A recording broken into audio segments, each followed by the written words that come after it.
أشاد النجم المصري السابق محمد أبو تريكة بالتأهل التاريخي للمنتخب المصري إلى الدور المقبل من كأس العالم 2026 بعد التعادل مع أستراليا 1-1 والفوز بركلات الترجيح 4-3، مؤكداً أن هذا اليوم يعد من أسعد أيام حياته، وأن إدخال الفرحة إلى قلوب ملايين المصريين نعمة كبيرة.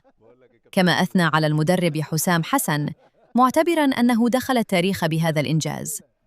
ومن جانبه أشاد أحمد المحمدي بأداء محمد صلاح، مؤكداً أنه قدم مباراة كبيرة وقاد المنتخب بروحه وخبرته، فيما ساهم جميع اللاعبين في تحقيق هذا التأهل المستحق. بحضراتكم من جديد شاهدنا فرحة حسام حسن، المصريين الجميع سعيد بهذا الانتصار المهم في دور 32. الجميع سعيد هنا حتى في الاستوديو. للمرة الأولى كابتن محمد أبو تريكة يغني في الاستوديو التحليلي على الهواء مباشرة. كابتن محمد أبو تريكة يغني ويطبل على طاولة التحليل. حتى محمد في الكواليس بقول لك الكابتن ياسر قال لي صوتك وحش. لا بس طلع حلو الصراحة. جميلة. ده احساس المشجع. احساس المشجع. انا هنا مش محلل ولا لعيب سابق، انا مشجع. انا بوصل للناس احساس المشجع. وبعض الاحيان في بعض الناس تزعل من الاحساس ده، اللي يقول لك المشاهد له حق انه يحلل لي. مصر والاهلي استثناء، لان انت بتعيش المباراه بكل تفاصيلها، بكل احاسيسها وبكل مشاعرك. اسمح لي اعلق تعليق على هذا الموضوع. انت شخصيا لديك علاقه مميزه مع الجماهير المصريه، سواء كنت في الاهلي او حتى مع المنتخب، فلهم تاثير كبير عليك كلاعب. طبعا. ما هو انا قلت لك ان في نعم ربنا سبحانه بيديها لك كتير. نعم لعيبه الكره اللي عندنا خاصه في مصر، انه يقدر يدخل الفرحه لكل البيوت، لل 120 مليون. دي نعمه. الحاجه الثانيه الجانب الذهني والنفسي، انا اشيد بالجانب الذهني والنفسي للاعبين ككل. او هقول لك كذا حاجه. اولا احنا يعني مثلا ده الهدف الحلو بتاع امام عاشور، وشرحناه وقلنا ان هو بيرقص براسه زي ما بيرقص برجليه. وبعد كده الفاول اللي ملوش لازمه اللي اتكلمنا عليه، هدف التعادل. هاني محمد هاني هينافس على الهداف ولا هاني؟ ركز يا هاني. فالحاجات الذهنيه دي مع انه كده ما تاثرش، ده جانب ذهني. محمد هاني التسديد في ضربات الجزاء، كل المسددين بتوعنا رايحين عارفين هيعملوا ايه، مفيش واحد متردد. سام دي ضربه الجزاء بتاع صلاح، دي حاجه ما يعملهاش الا ابو صلاح. وحارسهم الكابتن اللي نزل. انا قلت لك حسام عبد المجيد ما شاء الله عليه. لكن بروده اعصاب في تنفيذ محمد صلاح. كل اللعيبه ركله الجزاء الصراحه، كل اللعيبه مركزين. اختيارهم يحسب للكابتن حسام. محمود صابر ما لمس الكوره ودخل اول واحد. رامي ربيعه، صلاح، حسام. فالصراحه المسددين بتوعنا ما شاء الله عليهم، الثبات النفسي والانفعالي بتاعهم على اعلى مستوى. ده تجهيز ان مين اللي بيسدد وعارف تحركات الحراس المرمى. فالمنظومه ككل بتشتغل، مش سايبه حاجه للصدفه. ربك سبحانه وتعالى بتاخد بالاسباب يديك التوفيق. فهم موفقين عشان بياخدوا بالاسباب، لان في مجمل الاربع اشواط اللي احنا شفناهم الفريق الافضل مصر، واحنا ركبناهم الجيم او رجعناهم للمباراه بنتيجه اخطائنا، نتيجه ان احنا في بعض الاحيان ما كناش كويسين. انما لما كنا بنلعب لعبنا وبنستحوذ وبنعمل، ضيعنا. مرموش هتجيب امتى جوال؟ ضيع واحده في بدايه الشوط الثاني كانت ريحتنا. فما علينا ان المباراه مبروك ليكم. عاوزين بقى حاجه زي ما قلت، ده انجاز فوق الانجاز. احنا بقى اللعيبه المصريه ما بتخافش من حد، مع احترامي للجميع. يعني نلعب كوره، عاوز تتصور مع ميسي بعدين، انما احنا هنلاعب بطل العالم ان شاء الله، في انتظار مين اللي هيكسب من الارجنتين والراس الاخضر. انما ده انجاز كبير، حقهم يفرحوا لانهم بذلوا مجهود كبير. هيثم حسن، حته الجانب ازاي تجهز المجموعه نفسيا وذهنيا. هيثم ده اول مباراه يلعبها، صدمه للجميع. هو عنده امكانيات، بس ان في بعض اللعيبه تخرج بره البطوله، اجواء البطوله، نتيجه انها ما بتلعبش. فانه يلعب النهارده ويظهر بهذا الشكل يحسب. كان الجميع يتحدث عن حذف مواقع التواصل الاجتماعي لهيثم حسن والعديد من الامور. يعني سيبك من الكلام ده وخناقات وبتاع، سيبك ارمي. احنا عاوزين اللي في المستطيل الاخضر، كلها بتحصل. لكن هذا يحسب للمنتخب المصري، الكادر الاداري، الكادر الفني، تجاوز العقبات كمجموعه. انت شفت بتوع بلجيكا كانوا بيتخانقوا مع بعض، صح ولا لا؟ تيليمانس وتروزر. بتحصل في بعض الاحيان، وكسبوا بعديها. وكسبوا. فالجانب الذهني والتحضير الذهني والنفسي مهم، وده اللي خلى المجموعه بتاعتنا كلها الحمد لله على اجر المسؤوليه، ووصلنا لانجاز كبير ان احنا موجودين في دور ال 16. دعونا نستمع للايجيبشن كينج محمد صلاح بعد هذا الانتصار التاريخي لمنتخب مصر. لقد صنعنا التاريخ. تحدثت مع زملائي، قلت لهم هذا ركح عالمي، أبرزوا الجودة الكروية الخاصة بكم، وسعيد جدا فزنا بالمباراة. أنا سعيد جدا أننا فزنا في المباراة. طبعا أنت أردت أن تسدد بطريقة البانينكا. ما الذي كنت تفكر فيه؟ طبعا لو كان شخص يقوم بتسديد ضربة الجزاء بطريقة البانينكا سيكون أنا. قررت في آخر دقيقة، قلت إن كان هذا آخر كأس عالم لي فعلي أن أسدد بطريقة البانينكا. إذا مباراة مرتقبة بين نجمين صلاح وميسي. طبعا أولا علينا نحترم كل المنتخبات. سمعنا لمحمد صلاح العديد من المحطات أو اللحظات المؤثرة على مستوى هذه السنة على وجه الخصوص كابتن أحمد لمحمد صلاح.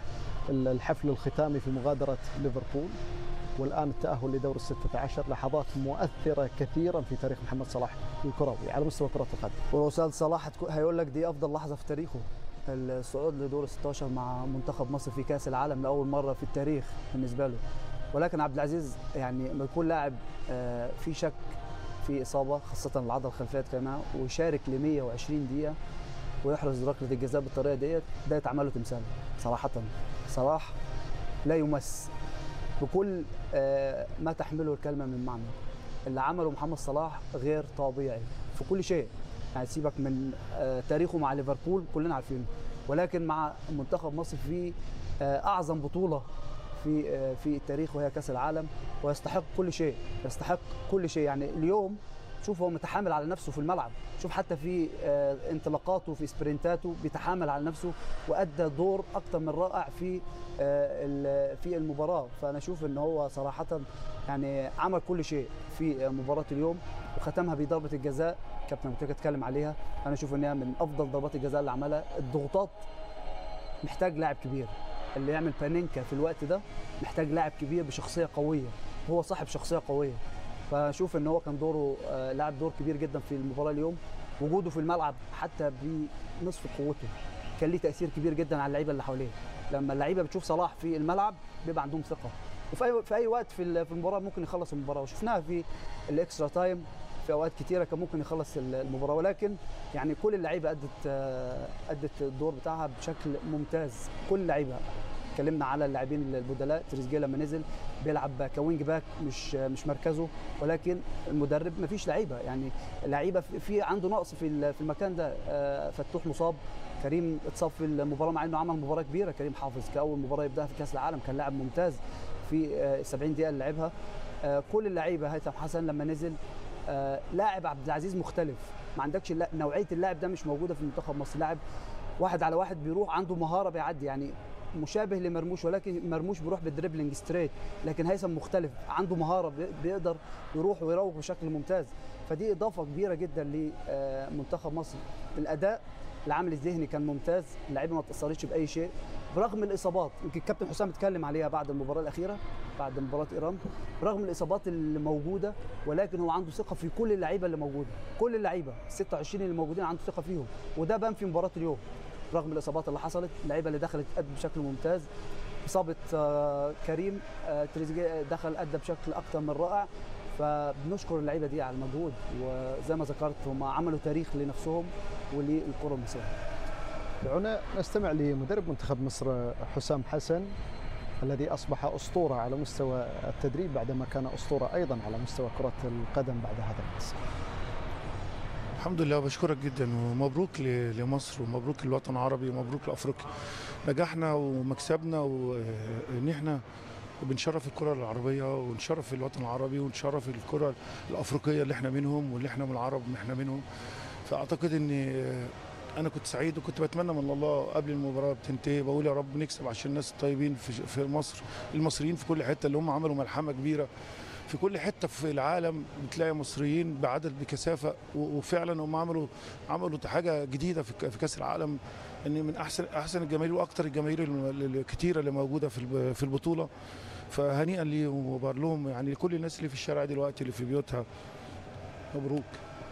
الكل فرح، الكل فرحة عارمة هنا في دالاس، هنالك في الولايات المتحدة، هنالك في مصر، في كل أنحاء العالم فرحة كبيرة جدا. ما يمكن القول لهؤلاء الجماهير التي ساندتكم من البداية إلى النهاية؟ والله كل اللي حصل ده ربنا بيكرمنا عشانكم، وفعلا انا بقول لك والله، وطلبت ان احنا ربنا يوفقنا عشان الجمهور الشعب المصري.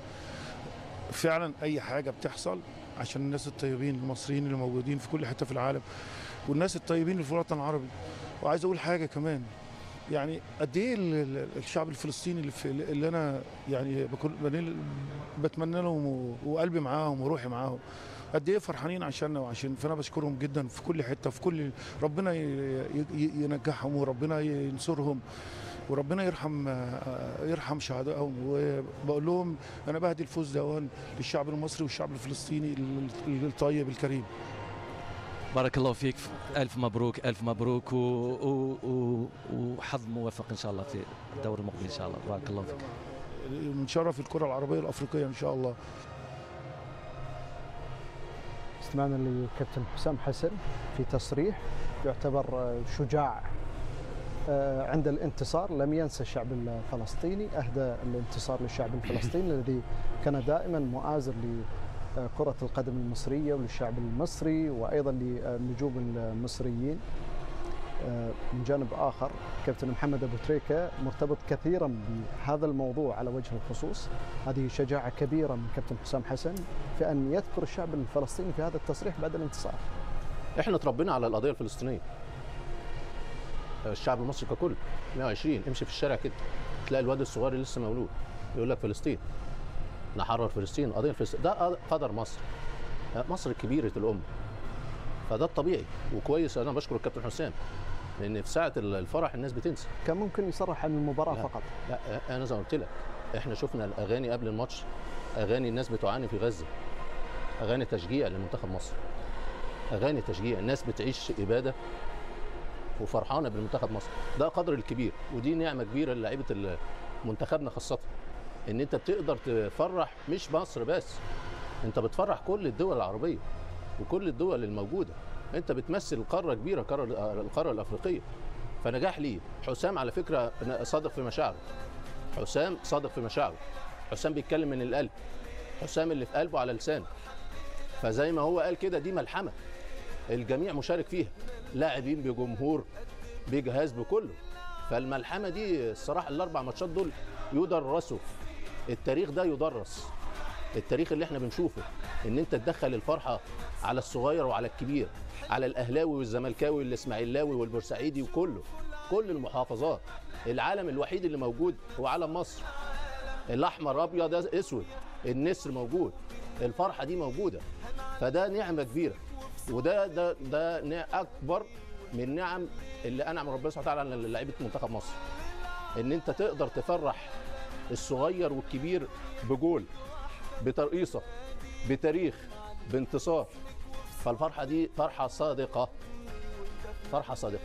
فالحسام عمل ملحمه، حسام واللعيبه الموجودين ملحمه، ما فيش حد بخل، كله بيبذل مجهود، كله بيضحي. فربنا سبحانه وتعالى لما بتاخد بالاسباب يكرمك ويوفقك، انما تقعد وتتواكل محدش هيعبرك، ولا حد هيجي يقول لك انت عملت ايه. فالنجاح هو اللي بيتكلم عن نفسه، الاداء هو اللي بيتكلم عن نفسه، الروح الموجوده، الغيابات والاصابات. اللعيبه ما دخلتش في اولها اجواء البطوله، ما لعبتش 3 ماتشات، دخلت كريم حافظ اتصاب، لعب تريزيجيه باك ليفت او وينج ناحيه الشمال، حسام عبد المجيد امتى ينزل في نص الملعب، لما نزل في نص الملعب وبعد كده غيروا كابتن حسام وغير نظام اللعب رجعوا 3. فلا، الاداء الكبير، والكل بينسى انت اهلاوي ولا زملكاوي، لا كله بيمثل منتخب مصر. عشان كده بنشوف الفرحه الموجوده، الاجواء وكل الشوارع كلها هتلاقي ال 120 بره، لان زي ما قلت لك الناس بتحب الكوره، الناس بتعشق منتخب مصر طالما هو صادق، طالما اللعيبه بتبذل مجهود. فهل اللعيبه بذلت مجهود؟ بذلت مجهود. هل اللعيبه قدمت كوره حلوه؟ كوره حلوه. فهتبص هتلاقي الجيل ده دخل القلوب على طول. احنا عندنا ذوق في كره القدم، ذوق. الشعب المصري عنده ذوق، بيقدر التضحيات والمجهود واللعبه والحرفنه. فدي حاجه كبيره مميزه وللجميع. فاعتقد النهارده يوم تاريخي، ده يوم من اسعد ايام حياتي. انا لعبت في منتخب مصر كتير ولعبت مع النادي الاهلي، انما ده يوم من اسعد ايام حياتي كمشجع ومشاهد لمنتخب مصر، اللي انا حسيت بالفرحه فعلا، فرحه المشاهد والمشجع. ازاي منتخب بلده قدر يكسب ويوصل لدور ال 16 في بطوله كاس العالم. ده حلم كان يراودنا الكثير، فالجيل ده حقق لنا الاحلام. فاعتقد انه نجاح كبير وملحمه كبيره تحسب لهذا الجيل. وانا سعيد بان اكون متواجد في اسعد يوم في حياه كابتن محمد ابو تريكه في ماجيكو وعلى راسي من فوق. شكرا كابتن محمد. عبد العزيز، انت عارف هو عمره ما توتر وهو بيلعب، يعني هو بيلعب كان هادي، ما كانش فيه توتر. صحيح. النهارده اول مره اشوفه متوتر كده صراحه. فالحمد لله ان اللعيبه وكل اللعيبه. انت عارف شنو الغريب كابتن احمد؟ بان انا عملت استديوهات كثيره مع كابتن محمد ابو تريكه. المره الاولى في حياتي اشاهد هذا التوتر، كميه التوتر لكابتن محمد ابو تريكه. انا سالته قلت له انت اكلت حاجه اليوم؟ قال لي لا والله ما اكلت. الحين احنا وصلنا تقريبا ليوم جديد وكابتن محمد ابو تريكه صايم. فاللي اعتدت على كابتن محمد ابو تريكه انه يصوم تقريبا او يمتنع عن الاكل والوجبات قبل الهواء، مش صح يا كابتن؟ أيوة. عادة غالبا يعني. اسمح لي اشرب على الهواء. احنا بنلعب احنا في المنتخب عبد العزيز بنلعب لما حد يبقى متوتر بيبصيله هو الكوره، عشان هو الهادي، هو اللي بيظبط الامور في الملعب. صحيح. ولكن النهارده صراحة اول مرة اشوفه متوتر كده. صحيح. ولكن اللعيبة الحمد لله فرحونا كلنا اليوم، يعني زي ما كابتن محمد قال هو يوم سعيد على كل الجماهير المصرية وعلينا كلنا. لكن هو فك التوتر بالغناء والتشجيع للمنتخب المصري. هيلا هيلا هيلا. ايوه منتخبنا ما فيش زيه. دعونا نستمع لهيثم حسن يشارك المرة الأولى مع المنتخب المصري بعد هذا الانتصار. بصراحة في الوقت الراهن لدي أحاسيس كثيرة. هذه بدايتي مع المنتخب المصري، تحقق الحلم وصنعنا التاريخ مع المنتخب المصري أن نصل إلى الدور متقدم في منافسة كأس العالم، فأن هذا يشرفني كثيرا. إذن هي ليلة مجنونة بأتم معنى الكلمة، ستكون ليلة مجنونة في القاهرة وفي مصر وفي جميع بقاع العالم. حدثنا عن هذه الفرحة. طبعا الجمهور المصري يستحق الفرحة، وأدري جيدا وأن كل من شارك في هذه النسخة يريد أن يشرف بلده، ولكن لا يجب أن ننسى الجماهير. وحينما نصل إلى الملاعب نجد أن المدرجات مغتصة بالآلاف المؤلفة من المصريين. إذن هم ينتظرون قبل خروج الحافلة وبعد الوصول أيضا. هناك صورة ستبقى عالقة في ذاكرتكم. ذهبتم كلكم جماعة إلى المدرب قبل ضربة الجزاء، قال لنا حافظوا على الهدوء، حافظوا على الصلابة الذهنية قبل تسديد ضربة الجزاء. إذن تنتظرون المباراة القادمة إما الرأس الأخضر أو الأرجنتين. بصراحة نريد أن نستغل كل دقيقة وكل لحظة في هذه النسخة. طبعا في الوقت الراهن أريد أن أسعد بهذا النجاح وبهذا الفوز، ومن ثم نفكر في المباراة القادمة. طبعا هذا يعني الكثير بالنسبة لنا، ومثل ما يقال لكل حادث حديث. لننتظر نتيجة الرأس الأخضر والأرجنتين، ولكن بالنسبة لي أعتقد أن منتخبنا قوي. سمعنا لهيثم حسن لاعب ريال أوفيدو الإسباني، والذي كان من اكتشافات العميد حسام حسن في هذا اللقاء. المزيد بعد فاصل قصير. ابقوا. يغير قناعاته في هذه المباراة بالذات علشان يفاجئ الخصم. ضربة الجزاء ناهيك عن أنها هي حظ، هي فيها أول شيء لازم يكون في برودة أعصاب، لازم يكون فيها تركيز عالي. يعني اللاعب اللي دائما يضيع البلنتي، لأنه في مشوار الجري إلى الكرة يتلخبط الى الان ما حدد القرار، يقول حشوت يمين، غير قراره. اي حشوت يسار، حشوت يمين، فلما يوصل الى الكوره مع حركه الحارس يفقد التركيز، ومن خلاله يفقد دقه التصويب، حتى لو كان من افضل لعيبه التكنيك. كره ضربه الجزاء سبحان الله لها لاعبين يعني خاصين لضربه الجزاء، قد يكون افضل لاعب في الفريق لا يمكن انه يشوط ضربه جزاء لانه ما يجيدها، يعني ما يعني مش كويس. نفس موضوع الحراس حتى. لكن انا تسمح لي في نقطه، ان الان المنتخب المصري تاهل الى دور ال16، هذا هو التصنيف الحقيقي اللي المفروض يحط الان، انه هو من ضمن افضل 16 فريق في العالم. مش نجوم كرة المصرية السابقين النني وزيدان يحتفلون مع لاعبين المنتخب المصري. طبعا هذول يعني التاريخ، ما هو هذا اللاعب الحالي يشوف مثل هذا اللاعبين كيف يعني حماسهم، يعني الكابتن محمد والكابتن المحمدي هم ما يحتاجون يعني اضافه لتاريخهم ما شاء الله العريق، ولكن لما يشوف اللاعب الحالي النجمه كيف يعني حماسه في متابعته، وكيف حرقه اعصابه، وكيف مدى فرحته في نفس الوقت، يشعر بالمسؤوليه انه في يوم من الايام سوف يكون في مكان هذا الشخص ويحس نفس الاحساس. عموما يعني صراحه انا بالنسبه لي هي فرحه يعني مستحقه طبيعيه، ومن حقهم يفرحون. الحين بكره يطلعوا لك ناس يقولوا لا يزيدوا في الفرحه، لا يزيدوا والله جد يزيدوا، وعندهم 3 ايام ريكفري وقدامهم ان شاء الله مشوار ما تدري، يمكن الراس الاخضر يعملها، في النهايه كره قدم صح. قد فاللي المقبل الله يحييه يعني المنتخب والفراعنه يعني قدها وقدود ان شاء الله. ان شاء الله كل التوفيق للمنتخب المصري وايضا للمنتخب المغربي. الف مبروك لكابتن احمد وكابتن محمد.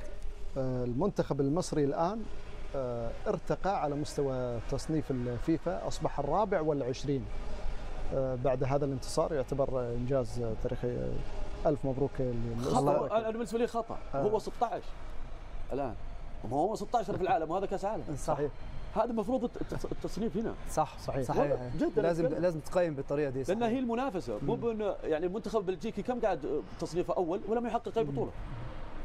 ما هو الانجاز هو امر غريب صحيح. وكان مرشح للفوز بكاس العالم 2018 ايضا في روسيا. الانجازات هي اللي تحدد التصنيف. صحيح. عمليه نعم في وقت، لسه في وقت. في عايزين نتفرج بقى على ميسي نشوفه بيعمل ايه. عايز يذاكر تحركات ميسي. بقول لك ايه، انا اتفرجت على ماتشات ميسي كلها، في عيب خطير. اولا انا قلقان بالفار، ادي واحد. 2 هو ما بيحطش التيشيرت في الشورت. ده العيب الوحيد. ده عيب ميسي الوحيد.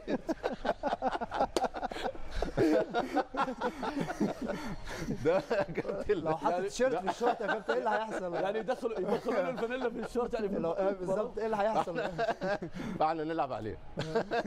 دخلوا له الفانيلا في الشورت. انجاز تاريخي يا اولاد، انجاز تاريخي ان احنا ان شاء الله ربنا كرمنا ووصلنا لدور ال16 في انتظار بقى من يفوز من الارجنتين والراس الاخضر. دعونا ننتقل لنشاهد افراح الجماهير المصريه مع زميل سامي سهل.